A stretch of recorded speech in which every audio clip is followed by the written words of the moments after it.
Hey, I'm Mel from Click Winning Content. And I'm Lauren Bartley from Impactivate. And what are we talking about today? We're going to talk about bounce rate. And that's actually bounce rate of your website. Not of Sorry. me bouncing up and down. Not of your person. Yes. So the first thing I want to know is, what is bounce rate? So bounce rate's one of the stats that you'll see in your Google Analytics account. It's a percentage out of 100, and bounce rate measures the people that arrive at your website, only view one page, and then leave. So imagine if your bounce rate was 100%, it means everyone that goes to your website only views one page. None of them click to read another article, to go on your navigation. None of them find anything else interesting enough to even click one link and view more than one page. And why is it important that we track this statistic? What does it mean for us in business? So bounce rate's one of the stats that gives you information about how engaged people are once they arrive on your website. So am I engaged enough to at least click one link and view more than one page of your website, which is a situation when I haven't bounced. Okay, so what kind of bounce rate should I be aiming for my business page? Oh, so... How long's a piece of string? Yeah, look, generally speaking, I encourage people to benchmark against themselves. Yeah. So become familiar with your own website's bounce rate and make little changes and updates. Put some more interesting content, embed some more links as people are reading, perhaps review the layout of the site, and try and over time bring the bounce rate down.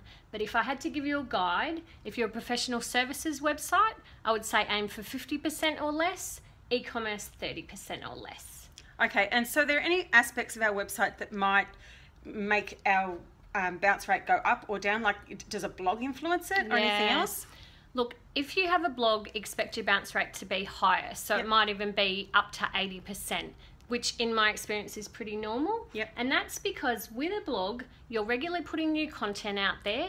Ideally, people that have visited your website already, they might have already read your about page, your services, your other information. They come back, they read your blog, they have a great time there. I'm sure they learn loads of valuable information, but then they leave because they're finished. So in that case, that can increase your bounce rate overall. Okay, but it is still good that, let's say if I'm sending an email out with my latest blog post and I'm driving a lot of traffic to my website, that's still a good thing, isn't it? Exactly. Even though they're bouncing. So the purpose of the blog is to encourage people to come, get more and more engaged with you. Ideally read your blog regularly, it builds your credibility, it teaches them what you can do. And the more often they go to your website, the more engaged they are. Hopefully, when they're ready to purchase your product or service, it moves you to be top of mind. Okay, I've got another question. If I've got an e-commerce site that's like got a catalogue and a lot of products, then is my bounce rate likely to be a lot lower because more people are going to be clicking from product to product to product?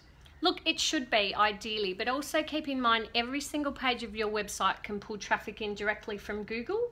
So it depends how people behave on that first page, and then the culmination of that is the average bounce rate. So it's always good to have a look at the bounce rate of your home page relative to the blog and the other category pages as well, because ideally if you've got a great home page, that should have a low bounce rate because it should be designed to get people to engage. Okay, like a funnel. They come to the home page, they go, they find the bit that they want, and they click through further into your website. Yeah, or you put the big button that says start here or shop now or something. They know they've found what they're looking for and they're happy to click to see what else you've got to offer while they're there. Okay, great.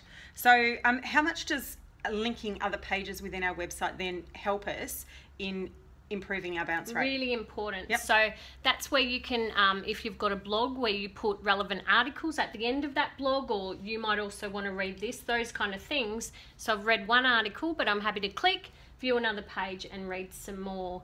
I did also want to mention about your contact details. So a lot of people now don't keep your phone number anywhere. They just go to your website to find it. So if they go and find your phone number easily on the homepage, that's great. They didn't have to dig around and look at it, but technically they find it and bounce. So that's a scenario I think where a bounce is a good thing. But again, that's why it's important to get familiar with your own bounce rate and what's normal, and then just aim over time to make updates to your website. So, how bouncy are you feeling? Like a bouncy castle?